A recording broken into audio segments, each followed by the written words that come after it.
बहुत पुरानी बात है। एक जंगल में खूंखार शेर राज किया करता है। राजा होने के कारण वह शेर जंगल के बाकी सारे जानवरों पर धौंस जमाता था और उनका शिकार करके उन्हें खा जाया करता था। कई बार वह एक या दो नहीं, बल्कि कई जानवरों को मार दिया करता था। इस बात से जंगल के सभी जानवर बहुत परेशान थे। उन्हें डर लगता था कि इस तरह एक दिन शेर जंगल के सारे जानवरों को खा जाएगा। इस बात का हल निकालने के लिए सभी जानवरों ने फैसला किया कि वो जाकर शेर से बात करेंगे और उसे समझाने की कोशिश करेंगे। इस फैसले के बाद हिम्मत करके दूसरे दिन सभी जानवर शेर के पास गए। शेर अपनी गुफा में आराम कर रहा था। उन सभी के आने के कारण उसकी नींद खुल गई। उन सभी को एक साथ देखकर शेर गुस्से से बोला, तुम सभी एक साथ यहां क्या कर रहे हो? मैंने कोई दावत रखी है क्या? इस बात पर जानवर दल का सरदार बोला, महाराज, हम सभी यहां आपसे एक विनती करने आए हैं। दरअसल आप जब भी शिकार पर निकलते हैं तो एक साथ कई जानवर मार देते हैं, जिनमें से कई को आप खा भी नहीं पाते। आपके ऐसा करने से हमारी संख्या कम होती जा रही है और आपकी प्रजा छोटी होती जा रही है। अगर यूं ही चलता रहा तो एक दिन आपके राज्य में एक भी जानवर नहीं बचेगा, और जब प्रजा ही नहीं होगी तो राजा भला किस पर राज करेगा? इसलिए आपको सदैव अपना राजा बनाए रखने के लिए हमने आपके भोजन का इंतजाम करने के लिए योजना बनाई है। हमारा सुझाव यह है कि आप शिकार पर न निकला करें, बल्कि हम खुद रोज एक जानवर आपकी गुफा में भेज दिया करेंगे। इस तरह रोज आपका भोजन भी हो जाएगा, आपको मेहनत भी नहीं करनी पड़ेगी और आपकी प्रजा को भी राहत रहेगी। शेर को जानवरों की योजना सही लगी और उसने कहा, ठीक है, मुझे तुम्हारा सुझाव मंजूर है, लेकिन एक बात का ध्यान रखना। अगर किसी दिन मेरा भोजन आने में देर हुई या भोजन कम आया तो मैं जितने चाहूं उतने जानवरों को मार डालूंगा। जानवरों ने उसकी बात पर सहमति जताई और वापस अपने घर को लौट आए। उस दिन के बाद से हर रोज एक जानवर शेर की गुफा में पहुंच जाता और शेर उसे मारकर अपना भोजन बना लेता। यूं ही चलते चलते एक दिन खरगोश की बारी आई।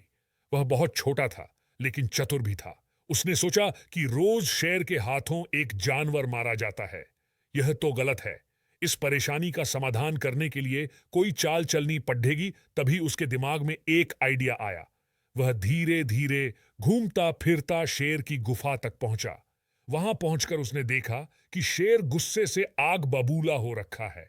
शेर ने जैसे ही खरगोश को देखा, उसका गुस्सा बारैच गया और वह दहाड़ कर बोला, तुम जरा से खरगोश मेरा पेट भरने आए हो और ऊपर से इतनी देरी से आए हो। पता है मुझे कितनी जोर से भूख लगी है? कहां मर गए थे और तुमसे मेरा पेट कैसे भरेगा? शेर को तिमिलाया हुआ देख खरगोश बोला, महाराज, मैं आपकी सेवा में अकेला नहीं आ रहा था, बल्कि मेरे साथ मेरे 5 साथी और भी थे। लेकिन मगर महाराज, रास्ते मिल गया जो हमें खाने की जिद करने लगा। वह मेरे साथियों को मारकर खा गया। मैं किसी तरह अपनी जान बचाकर यहां आया हूं। यह सुनकर शेर और ज्यादा गुस्सा हो गया। वह बोला, एक और शेर? कौन है वह और मेरे जंगल में क्या कर रहा है? खरगोश ने कहा, महाराज, वह बहुत बड्ढा शेर है, और जब मैंने उससे कहा कि तुम हमारे महाराज का भोजन खा रहे हो तो वह बोला, आज से मैं तुम्हारा महाराज हूं और मेरे अलावा इस जंगल में कोई और शेर नहीं रह सकता। मैं सबको मार डालूंगा। फिर आपको लड़ाई के लिए ललकारने के लिए उसने मुझे यहां भेज दिया।